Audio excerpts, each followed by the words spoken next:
ಯಾವ ರೀತಿ ಲಾಗಿನ್ ಆಗಬೇಕು, ಲಾಗಿನ್ ಆದಮೇಲೆ ಲೆಸನ್ ಪ್ಲ್ಯಾನಲ್ಲಿ ನಾವು ಏನೇನು ಎಂಟ್ರಿ ಮಾಡಬೇಕು, ಮತ್ತು ಅದಾದಮೇಲೆ LBAನಲ್ಲಿ ಯಾವ ರೀತಿ ಮಾಡಬೇಕು, ಅದು ಸ್ಪಷ್ಟವಾಗಿ ನಮ್ಮ ಫ್ಲೋ ಬರ್ತದೆ ಅದರಲ್ಲಿ.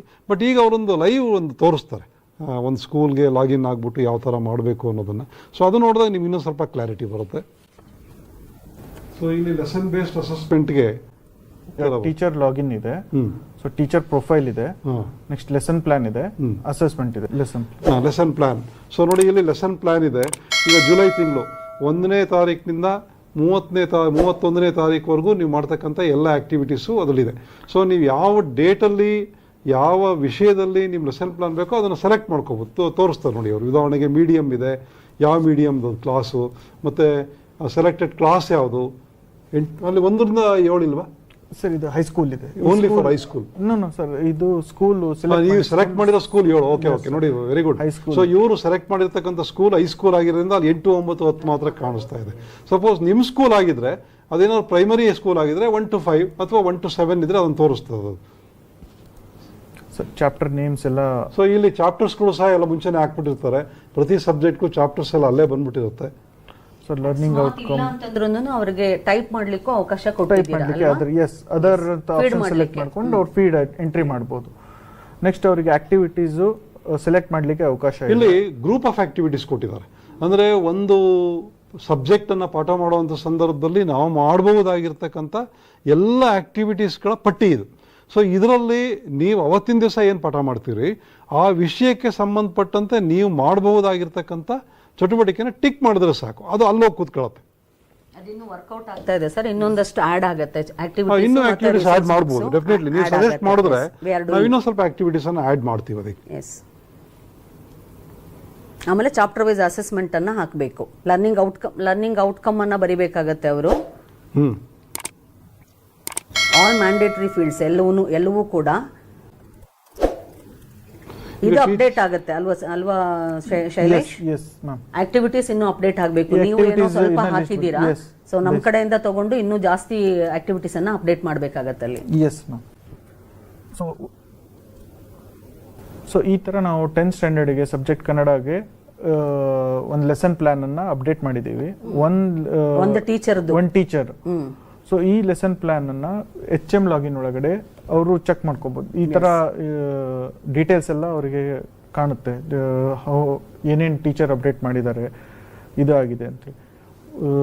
HM ಯಾವಾಗ ಅಪ್ರೂವ್ ಮಾಡ್ತಾರೆ, ಸೊ ದೆನ್ ಓನ್ಲಿ ಅವರಿಗೆ ಅವಕಾಶ ಇರುತ್ತೆ ನೆಕ್ಸ್ಟ್ ಲೆಸನ್ ಇದು ಅಪ್ಡೇಟ್ ಮಾಡ್ಲಿಕ್ಕೆ ಮತ್ತೆ ಕಂಪ್ಲೀಷನ್ ಮಾಡ್ಲಿಕ್ಕೆ ಅಂತ. LBA ಟೀಚರ್ ಲೆಸನ್ ಪ್ಲಾನ್ ಇದೆಯಲ್ಲ, ನೀವು ಒಂದು ಸ್ಕೂಲ್ದು ಟೀಚರ್ ತೋರಿಸಿದ್ರಿ, ಸಪೋಸ್ ಅದೇ ಶಾಲೆ ಹೆಡ್ ಮಾಸ್ಟರ್ಗೆ ಇದು ಯಾವ ರೀತಿ ವ್ಯೂ ಆಗುತ್ತೆ? ಇಲ್ಲಿ ಲಾಗೌಟ್ ಮಾಡಿ.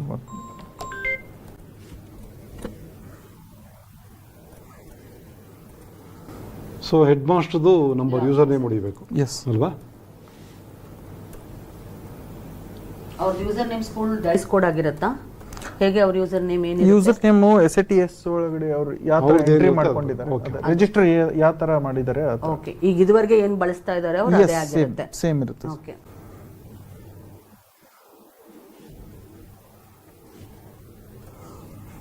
ಸೊ ಇದು ಒಂದು HM ಲಾಗಿನ್.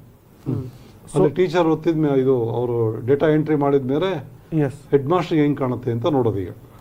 ಸೊ ಇಲ್ಲಿ ಲೆಸನ್ ಪ್ಲಾನು, ಟೀಚರ್ ನೇಮ್ ಬರುತ್ತೆ, KGID ಅವ್ರ 10th ಸ್ಟ್ಯಾಂಡರ್ಡ್ಗೆ ಈಗ ನಾವು ಏನು ಅಪ್ಡೇಟ್ ಮಾಡಿದ್ವಲ್ಲ, ಕ್ಲಿಕ್ ಟೀಚರ್ ಅಪ್ರೂವಲ್ಗೆ ಕಳಿಸಿರೋದು ಅವರ ಲಾಗಿನ್ ಅಲ್ಲಿ ಟೀಚರ್ ರಿಫ್ಲೆಕ್ಟ್ ಆಗಬೇಕು. HM ಲಾಗಿನ್ ಒಳಗಡೆ ಅವರಿಗೆ ಲೆಸನ್ ಪ್ಲಾನ್ ರಿಲೇಟೆಡ್ ಅವ್ರು ಏನೇನು ಪ್ಲಾನ್ ಮಾಡ್ಕೊಂಡಿದ್ದಾರೆ, ಈ ಚಾಪ್ಟರು ಎಷ್ಟು ದಿನದೊಳಗಡೆ ಕಂಪ್ಲೀಟ್ ಆಗುತ್ತೆ ಅನ್ನೋದು, ಅವ್ರು ಏನು ಡೇಟು ಮತ್ತು ಆಕ್ಟಿವಿಟೀಸ್ ಹಾಕಿದ್ದಾರೆ ಅದು ಕಂಪ್ಲೀಟ್ ಆಗ್ತಾ ಇದೆ ಇಲ್ಲ ಅನ್ನೋದು ಅವರು ವೆರಿಫೈ ಮಾಡ್ಬೋದು. ವೆರಿಫೈ ಮಾಡಿ ಅಪ್ರೂವಲ್ ಮಾಡಬಹುದು. ವೆರಿಫೈ ಮಾಡಿ ಅಪ್ರೂವಲ್ ಕೊಡು. ಸೊ ಅಪ್ರೂವಲ್ ಮಾಡಿದಾದ್ಮೇಲೆ ಮತ್ತೆ ಶಿಕ್ಷಕರು ಗೊತ್ತಾಗುತ್ತಾ ನನ್ನ ಲೆಸನ್ ಪ್ಲಾನ್ ಅನ್ನ ಹೆಡ್ ಮಾಸ್ಟರ್ ಅಪ್ರೂವ್ ಮಾಡಿದ್ದಾರೆ? ಗೊತ್ತಾಗುತ್ತೆ. ಅದು ಕಲರ್ ಚೇಂಜ್ ಆಗುತ್ತೆ. ಸೊ ಈಗ ಏನ್ ಆರೆಂಜ್ ಕಲರ್ ಕಾಣ್ತಾ ಇದೆ ಅದು ಯೆಲ್ಲೋ ಕಲರ್ ಇನ್ ಪ್ರೋಗ್ರೆಸ್ ಒಳಗಡೆ.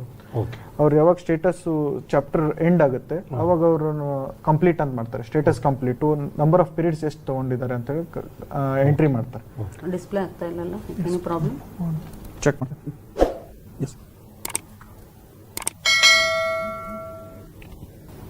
ಅಲ್ಲಿ ಸೆಂಡ್ ಆಪ್ಷನ್ ಏನಾದರೂ ಇತ್ತಾ? ಅಷ್ಟೇ ಸಾಕು ಅವ್ರು ಮಾಡಿದ್ರೆ? ಸೆಂಡ್ ಆಪ್ಷನ್ ಇತ್ತು ಅನ್ಸುತ್ತಲ್ಲ ಅಲ್ಲಿ ಟೀಚರ್ ಲಾಗಿನ್ ಅಲ್ಲಿ. ಸೆಂಡ್ ಮಾಡಬೇಕಾ ಅವರು HMಗೆ? ಇಲ್ರಿ ಜಸ್ಟ್ ಸಬ್ಮಿಟ್ ಇನ್ನೊಂದು ಪ್ರಶ್ನೆ ಶೈಲೇಶ್, ಈ ಲೆಸನ್ ಪ್ಲಾನು 1 ವೀಕ್ಗೆ ಮಾಡ್ಬೋದಾ ಅಥವಾ ಪ್ರತಿ ದಿವಸದ್ದು ಮಾಡ್ಬೋದಾ? ಸರ್ ಡೇ ವೈಸು ಮಾಡ್ಬೋದು, 3 ಮಂತ್ಸ್ ಅಟ್ ಎ ಟೈಮು ಮಾಡ್ಬೋದು ಅವರು. 3 ಮಂತ್ಸ್ ಮಾಡೋಕ್ಕಾಗಲ್ಲ ನಾರ್ಮಲಿ, ಯಾಕಂದ್ರೆ ಅಷ್ಟೊಂದೆಲ್ಲ ಪ್ಲಾನ್ ಹೆಂಗ್ ಮಾಡ್ತಾರೆ, ಅದು ವೇರಿಯೇಷನ್ಸ್ ಆಗ್ತಿರುತ್ತೆ ಬಹುತೇಕ. ಅದು ಅವತ್ತಿನ ಸೆಲೆಕ್ಷನ್ ನಾವು ನಾರ್ಮಲಿ ನಮ್ಮ ಲೆಸನ್ ಪ್ಲಾನ್ ಮಾಡೋದಲ್ಲ ಆ ಪೀರಿಯಡ್ಗೆ, ಸಬ್ಜೆಕ್ಟ್ ವೈಸ್ ಪೀರಿಯಡ್ ವೈಸ್ ನಾವು ಲೆಸನ್ ಪ್ಲಾನ್ ಮಾಡ್ತೀವಿ ನಾರ್ಮಲಿ. ಸೊ ಅದೇ ಪ್ರಕಾರ ಇದ್ರೆ ಒಳ್ಳೇದು. ಓಕೆ ಸರ್, ಆ ಪ್ರಕಾರ ಇದೆ ಅಲ್ವಾ? ಒನ್ ಬಾಕ್ಸ್ ಅನ್ನ ಸೆಲೆಕ್ಟ್ ಮಾಡ್ಕೊಂಡು ಅವತ್ತಿಗೆ ಸಿಂಗಲ್ ಬಾಕ್ಸ್ ಸೆಲೆಕ್ಟ್ ಮಾಡ್ಕೊಂಡು ಸಿಂಗಲ್ ಬಾಕ್ಸ್ ಸೆಲೆಕ್ಟ್ ಮಾಡ್ಕೊಂಡು ಅಪ್ಡೇಟ್. ಸಿಂಗಲ್ ಬಾಕ್ಸ್ ಇವತ್ತು ಆ ಡೇಟ್ ಎಷ್ಟು ಆ ಚಾಪ್ಟರ್ ಕಂಪ್ಲೀಟ್ ಆಗಿದೆ ಅಂದ್ರೆ ನೆಕ್ಸ್ಟ್ ಅವ್ರು ಏನಾರ ಎಕ್ಸ್ಟೆಂಡ್ ಮಾಡ್ಬೋದು ಅಂದ್ರೂ ಆಪ್ಷನ್ ಇದೆ. ಹೌದು. ಸೊ ಅವ್ರು ಏನೇನು ಅಪ್ಡೇಟ್ ಮಾಡಿದಾರಲ್ಲ ಅದು ಇಲ್ಲಿ ಅಂದ್ರೆ ಇದ್ರಲ್ಲಿ ನಾವು ಏನು ಈ ನೋಡಿ ಉದಾಹರಣೆಗೆ ಸ್ಟ್ಯಾಂಡರ್ಡ್ 10 ಸಬ್ಜೆಕ್ಟ್ ಇದೆ ಅಂಡ್ ದೆನ್ ಚಾಪ್ಟರ್ ಯಾವುದು ಅನ್ನೋದನ್ನ ಹಾಕಿದ್ದಾರೆ, ಯಾವ ಡೇಟ್ ಅಂತಲೂ ಹಾಕಿದ್ದಾರೆ, ಅದು ಎಂಡ್ ಡೇಟ್ ಆ ಚಾಪ್ಟರ್ ಮುಗಿಯೋ ದಿನ ಯಾವತ್ತು ಅದನ್ನ ಹಾಕಿದ್ದಾರೆ, ಏನೇನು ಆಕ್ಟಿವಿಟಿ ಮಾಡಿದ್ರು ಅಂತಲೂ ಇದೆ ಅಲ್ಲಿ. ಇಂಟ್ರೊಡಕ್ಷನ್ ಫೇಸ್ ಅಲ್ಲಿ ಸ್ಟೋರಿ ಟೆಲ್ಲಿಂಗ್ ಇದೆ, ಡೆವಲಪ್ಮೆಂಟ್ ಫೇಸ್ ಅಲ್ಲಿ use of models and real objects, ಅದು ನೀವು ನಿಮ್ಮಂತಲ್ಲಿ ಮಾಡಿರ್ತೀರಿ, ಏನು ಆಕ್ಟಿವಿಟಿ ಮಾಡ್ತೀರಿ ಅನ್ನೋದನ್ನು ಸೆಲೆಕ್ಟೆಡ್ ಪಟ್ಟಿನೂ ಇದೆ, ಅದನ್ನ ಕ್ಲಿಕ್ ಮಾಡಿದ್ರೆ ಅದಲ್ಲಿ ಬರ್ತದೆ. ಆಮೇಲೆ ಕನ್ಕ್ಲೂಷನ್ ಏನು ಮಾಡಿದಿರಿ ಅದನ್ನು ಸಹ ಅದರಲ್ಲಿ ಬರೆಯೋಕ್ಕೆ ಅವಕಾಶ ಇದೆ. ಸೊ ಮತ್ತೆ ಲಾಸ್ಟಲ್ಲಿ ಇನ್ನೊಂದು ಬಾಕ್ಸ್ ಕೊಟ್ಟಿದ್ದಾರೆ. ಸೊ ಆಕ್ಟಿವಿಟೀಸ್ ಕೊನೆಯಲ್ಲಿ ಸರ್ ನೋಡಿ ಅಲ್ಲಿ chapter wise question wise children able to learn and sing the poem without slip and understanding the meaning and water cycle process and read difficult words. So ಇವೆಲ್ಲೂ ಸಹ learning outcome ಇದೆ actually. ಅದರಿಂದ ಏನು ಕಲ್ತ್ಕೊಂಡ್ರು ಮಕ್ಕಳು ಅನ್ನೋದು ಬರುತ್ತೆ. This is enough for A teacher. ಅವನು plan ಮಾಡೋದಕ್ಕೆ ತುಂಬ ಚೆನ್ನಾಗಿದೆ. ಸೊ ಇದನ್ನ ಹೆಡ್ ಮಾಸ್ಟರ್ ಅಪ್ರೂವ್ ಮಾಡಿ, ಅದನ್ನು ಅಪ್ರೂವ್ ಮಾಡಿದ್ಮೇಲೆ ಟೀಚರ್ಸ್ಗೆ ಡಿಫ್ರೆಂಟ್ ಕಲರಲ್ಲಿ ಅದು ರಿಫ್ಲೆಕ್ಟ್ ಆಗುತ್ತೆ. Yes sir. So teacher okay, this is about lesson plan. Yes sir. So next to lesson based assessment, assessment. Yeah. So teacher login ಮತ್ತೆ ನಾವು ವಾಪಸ್ ಟೀಚರ್ ಲಾಗಿನ್ ಗೆ ಹೋಗ್ತೀವಿ. Yes teacher.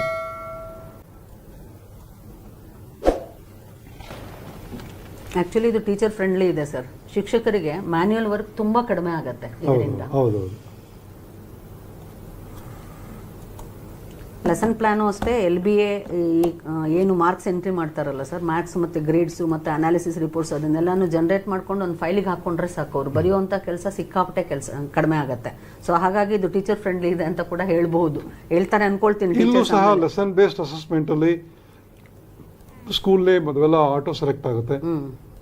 ಅದಾದಮೇಲೆ ಸ್ಟೂಡೆಂಟ್ಸು ಯಾವ ತರಗತಿ ಅನ್ನೋದನ್ನು ಮಾರ್ಕ್ ಮಾಡಬೇಕಾಗುತ್ತೆ, ಸಬ್ಜೆಕ್ಟು, ಮೀಡಿಯಮ್ಮು, ಕ್ಲಾಸು, ಆಮೇಲೆ ಗ್ರೂಪ್ ಅದಂದರೆ ಕನ್ನಡ ಮೀಡಿಯಮ್ಮ, ಇಂಗ್ಲೀಷ್ ಮೀಡಿಯಮ್ಮ ಅನ್ನೋದು ಇವೆಲ್ಲವೂ ಸಹ ಇರುತ್ತೆ. ಮತ್ತು ಡೇಟ್ಸ್ ಎಲ್ಲ ಸೆಲೆಕ್ಟ್ ಮಾಡೋಕ್ಕೆ ಅವಕಾಶ ಇರುತ್ತೆ. ಆಮೇಲೆ ಯಾವ ಚಾಪ್ಟ್ರದು ಅನ್ನೋದು ವೆರಿ ಇಂಪಾರ್ಟೆಂಟ್, ಆ ಸಬ್ಜೆಕ್ಟಲ್ಲಿ ಯಾವ ಚಾಪ್ಟ್ರು ಅಂತಕ್ಕಂಥದ್ದು. ಸೊ ಅದನ್ನು ಎಂಟ್ರಿ ಮಾಡಿದ ತಕ್ಷಣ ನೋಡಿ, ಈಗ ಒಂದು ಸ್ಕೂಲ್ದು ಎಲ್ಲ ವಿದ್ಯಾರ್ಥಿಗಳ ಹೆಸರು ಬಂದ್ಬಿಡುತ್ತೆ. ನೀವೇನು ವಿದ್ಯಾರ್ಥಿಗಳ ಹೆಸರನ್ನ ಅಲ್ಲಿ ಹಾಕೋ ಅವಶ್ಯಕತೆನೇ ಇಲ್ಲ. ನಿಮ್ಮ ಸ್ಕೂಲ್ನ ಸ್ಯಾಟ್ಸ್ ಐ ಡಿ ಹಾಕಿದ ತಕ್ಷಣ ಆ ಶಾಲೆಯಲ್ಲಿ ಓದ್ತಾ ಇರ್ತಕ್ಕಂಥ ಆ ತರಗತಿಯ ಎಲ್ಲ ವಿದ್ಯಾರ್ಥಿಗಳು ಅವ್ರ ಸ್ಯಾಟ್ಸ್ ಐ ಡಿ ಪ್ಲಸ್ ಅವ್ರ ನೇಮ್ ಎರಡೂ ಸಹ ಬರುತ್ತೆ. ನೀವು ಮಾಡಬೇಕಾದ್ದೇನು ಅಂತ ಹೇಳಿದ್ರೆ ಕೇವಲ ಮಾರ್ಕ್ಸನ್ನು ಪೋರ್ಟ್ ಮಾಡೋದಷ್ಟೇ. 25ಕ್ಕೆ ವಿದ್ಯಾರ್ಥಿಗಳು ಎಷ್ಟು ಅಂಕ ಗಳಿಸಿದ್ದಾರೆ, ಉದಾಹರಣೆಗೆ ಅವ್ರು ಕೊಡ್ತಾ ಇದ್ದಾರೆ 25ಕ್ಕೆ 1, 20, 15 ನೋಡಿ, ಅಲ್ಲಿ ಇಮಿಡಿಯೇಟ್ ಆಗಿ ಗ್ರೇಡ್ಸ್ ಸಹ ಈಗ ನೋಡಿ ಇನ್ನೊಂದು ಹಾಕಿ 24 ಹಾಕಿ. So immediately that student will get A+. 5 hockey,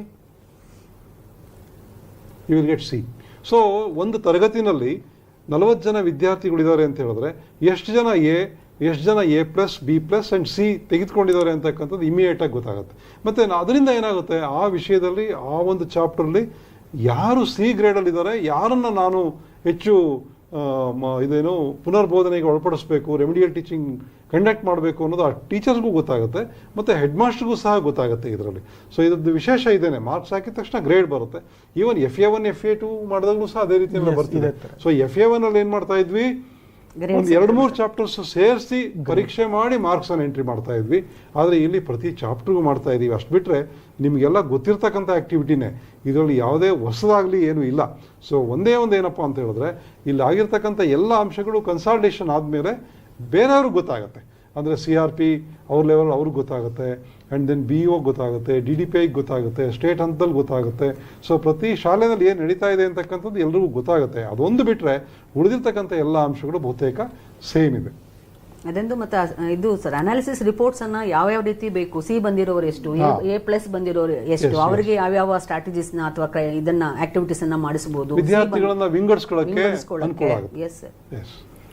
so ಈ ಎಂಟ್ರಿ ಆದ ತಕ್ಷಣ HM ಲಾಗಿನ್ ಒಳಗಡೆ ರಿಪೋರ್ಟ್ಸ್ ಇದೆ. Yes. So HM subject wise consolidated wise so ಈಗ ಮಾರ್ಕ್ಸ್ ಎಂಟ್ರಿ ಮಾಡಿ ಸಬ್ಮಿಟ್ ಮಾಡ್ಬೇಕಲ್ವಾ ಅದನ್ನ? Yes, sir, submit. ಸಬ್ಮಿಟ್ ಮಾಡಿದ ತಕ್ಷಣ ಈಗ HM ಲಾಗಿನ್ ಹೋದ್ರೆ ವಿಷಯವಾರು ವಿದ್ಯಾರ್ಥಿಗಳು ಗಳಿಸಿರ್ತಕ್ಕಂಥ ಸಿಗುತ್ತೆ ಗ್ರೇಡ್ಸ್. Yes sir. ಈಗ ಪೈಲಟ್ ಮಾಡಿರೋದು ತೋರಿಸ್ತೀರಾ? Yes sir. ಒಂದು ಪೈಲಟ್ ಮಾಡಿರೋ ಯಾವ್ದಾದ್ರು ಒಂದು ಶಾಲೆದು ಅವ್ರು ಎಂಟ್ರಿ ಮಾಡಿದ್ದಾರೆ ಸರ್. ಈಗ ಒಂದೊಂದು ತರಗತಿದ ಎಂಟ್ರಿ ಮಾಡಿಸಿದೀವಿ 5 ಶಾಲೆದು. ಯಾವ್ದಾದ್ರು ಒಂದು ಶಾಲೆ ತೋರಿಸ್ಬೋದು ಅವರು.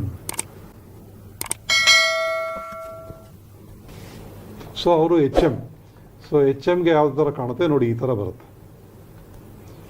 So 10th standard details update ಮಾಡಿದ್ದಾರೆ. ಈಗ ಅದ್ರಲ್ಲಿ ನೋಡಿ ನಂಬರ್ ಆಫ್ 14 ಜನ ಇದ್ದಾರೆ. ಅದರಲ್ಲಿ ಬಾಯ್ಸ್ 9, ಗರ್ಲ್ಸ್ 5. A+ ಎಷ್ಟು ಜನ ತಗೊಂಡಿದ್ದಾರೆ? ಇಲ್ಲಿ 10th ಅಲ್ಲೆಲ್ಲ ಯಾಕೆ ಝೀರೋ ಇದೆ ಈಗ ನಾವು ಮಾರ್ಕ್ಸ್ ಎಂಟ್ರಿ ಮಾಡಿರೋಂಥ ಸಬ್ಜೆಕ್ಟ್ ಬರುತ್ತೆ. ಸ್ಟ್ಯಾಂಡರ್ಡ್ ಮಾಡಿದ್ದಾರೆ. 10th ಸ್ಟ್ಯಾಂಡರ್ಡ್ ಮಾಡಿದ್ವಿ ನಾವು.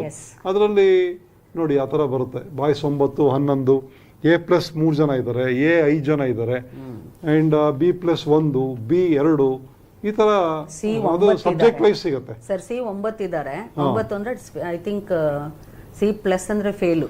ಜೊತೆಗೆ ನಮ್ಗೆ ಏನು ಹೆಡ್ ಮಾಸ್ಟರ್ ಬೆನಿಫಿಟ್ ಅಂದ್ರೆ ಸಬ್ಜೆಕ್ಟ್ ವೈಸ್ ಅಲ್ಲೇ ಕಂಪೇರ್ ಮಾಡ್ಬೋದು. ಫಸ್ಟ್ ಲ್ಯಾಂಗ್ವೇಜ್ ಅಲ್ಲಿ ವಿದ್ಯಾರ್ಥಿಗಳ ಕಲಿಕೆ, ಸೆಕೆಂಡ್ ಲ್ಯಾಂಗ್ವೇಜ್ ಅಲ್ಲಿ ಕಲಿಕೆ, ಥರ್ಡ್ ಲ್ಯಾಂಗ್ವೇಜ್ ಕಲಿಕೆ, ಅಲ್ಲಿ ಕನ್ಸರ್ನ್ಸ್ ಸಬ್ಜೆಕ್ಟ್ ಟೀಚರ್ ಯಾರು ಅಂತ ಹೆಡ್ ಮಾಸ್ಟರ್ ಗೊತ್ತಿರುತ್ತೆ. ಸೊ ಆ ಟೀಚರ್ಗೇನೆ ಹೇಳಕ್ ಅನುಕೂಲ ಆಗುತ್ತೆ. ಸೊ ಇವೆಲ್ಲೂ ಸಹ ಕಂಪ್ಲೀಟ್ ಸಬ್ಜೆಕ್ಟ್ ವೈಸ್ ಒಂದೇ ಇದರಲ್ಲಿ ಹೆಡ್ ಮಾಸ್ಟರ್ಗೆ ಸಿಗುತ್ತೆ. ಸೊ ದಟ್ ಅವ್ನು ಈಸಿಯಾಗಿ ಅವರು ಅದನ್ನ ವಿಶ್ಲೇಷಣೆ ಮಾಡೋದಕ್ಕೆ ತುಂಬಾ ಅನುಕೂಲ ಆಗುತ್ತೆ. ಒಟ್ಟಾರೆ ಪರ್ಸೆಂಟೇಜ್ ಸಹ ಸಿಗುತ್ತೆ ನೋಡಿ. ಸೊ ಒಟ್ಟಾರೆ ಪರ್ಸೆಂಟೇಜ್ ಆಫ್ ಅವರೇಜ್ ಅಂದ್ರೆ ಎಲ್ಲರದು ಸೇರಿಸಿ ಅವರೇಜ್ 58% ಬಂದಿದೆ ಆ ಒಂದು ವಿಷಯದಲ್ಲಿ ಅಂತಕ್ಕಂಥದ್ದು ಸಿಗುತ್ತೆ. ಸೊ ಒಟ್ಟಾರೆ ಗ್ರೇಡ್ಸ್ ಅವರೇಜು ಸಿಗುತ್ತೆ ಅಲ್ಲಿ. B ಗ್ರೇಡ್ ಅಲ್ಲಿ ಇದ್ದಾರೆ ಎಲ್ಲ ವಿದ್ಯಾರ್ಥಿಗಳು. ಸೊ ನಾವು ಅವ್ರನ್ನ A ಮತ್ತು A+ಗೆ ತಗೊಂಡು ಹೋಗ್ಬೇಕು. ಸೊ ಅದಕ್ಕೆ ಸಂಬಂಧಪಟ್ಟಂತೆ ಏನು ಪ್ಲಾನ್ ಮಾಡ್ಕೋಬೇಕು ಅನ್ನೋದನ್ನ ಹೆಡ್ ಮಾಸ್ಟರ್ ನೋಡೋದಕ್ಕೆ ತುಂಬಾ ಅನುಕೂಲ ಆಗುತ್ತೆ. ಸೊ ಇದೇ beauty of this analysis. So ಇದಕ್ಕೋಸ್ಕರನೇ ನಾವು ಸಾಕಷ್ಟು ಶ್ರಮಪಟ್ಟು ಈ ರೀತಿ ಒಂದು ಮಾಡಿದ್ದೀವಿ. ಬಟ್ ಇದನ್ನ ಮ್ಯಾಕ್ಸಿಮಮ್ ನಿಮ್ಮ ಶಾಲೆಯಲ್ಲಿ ಬಳಕೆ ಮಾಡಿದಾಗ it will be very useful. So ನಿಮಗೂ ಅನುಕೂಲ, ಮತ್ತು ಪೋಷಕರಿಗೂ ಸಹ ಡೈರೆಕ್ಟಾಗಿ ನೀವು ತೋರಿಸ್ಬೋದು. ನಿಮ್ಮ ಶಾಲೆಯಲ್ಲಿ ಮಕ್ಕಳ ಕಲಿಕೆನ ತೋರಿಸೋದಕ್ಕೂ ಸಹ ಅನುಕೂಲ ಆಗುತ್ತೆ. ಹಲವಾರು ರೀತಿಯಲ್ಲಿ ವಿಶ್ಲೇಷಣೆ ಮಾಡೋದಕ್ಕೆ ನಮ್ಗೆ ಅನುಕೂಲ ಆಗುತ್ತೆ. ಈಗಂತೂ ನಮಗೆ ಕೆಲವು teachers they are very good in AI tools. AI tool ಬಳಕೆ ಮಾಡಿಕೊಂಡು ವಿಶ್ಲೇಷಣೆ ಮಾಡೋದನ್ನು ನಮ್ಮ ಟೀಚರ್ಸ್ ಕೆಲವರು ಕಲ್ತಿದ್ದಾರೆ. ನನಗೆ ಕೆಲವರು ಟೀಚರ್ಸ್ ಬಂದು ಹೇಳ್ತಾ ಇದ್ರು, ಸಹ ನಾವು ಇದನ್ನು ಭಾಳ ಸುಲಭವಾಗಿ ವಿಶ್ಲೇಷಣೆ ಮಾಡ್ತೀವಿ ಅಂತೇಳಿ. ಈ ಡೇಟಾ ಎಲ್ಲ ಅದಕ್ಕೆ ಫೀಡ್ ಮಾಡಿದ ತಕ್ಷಣ ಎಲ್ಲ ರೀತಿ ಡಿಫ್ರೆಂಟ್ ಟೈಪ್ಸ್ ಆಫ್ ಅನಾಲಿಸಿಸನ್ನು ಮಾಡಿ ತೋರಿಸ್ತದೆ. ಮನೆಗೆ ಸಹ ಒಬ್ಬರು ಟೀಚರ್ ಬಂದು ತೋರಿಸಿದ್ರು ನನಗೆ. ಸೊ ಈ ಥರ ಡೇಟಾ ಇದ್ರೆ ಸಾಕು, we can do variety of analysis. So ತುಂಬ ಅನುಕೂಲ ಆಗುತ್ತೆ ಇದನ್ನು. ಮತ್ತು ಟೀಚರ್ಸು AI ಟೂಲ್ಸನ್ನು ಬಳಕೆ ಮಾಡೋದಕ್ಕೂ ಸಹ ನಾವು ಕಲೀಲಿಕ್ಕೆ ಅನುಕೂಲ ಆಗುತ್ತೆ. ಸೊ ಇವಿಷ್ಟು LBAಗೆ ಸಂಬಂಧಪಟ್ಟಂತೆ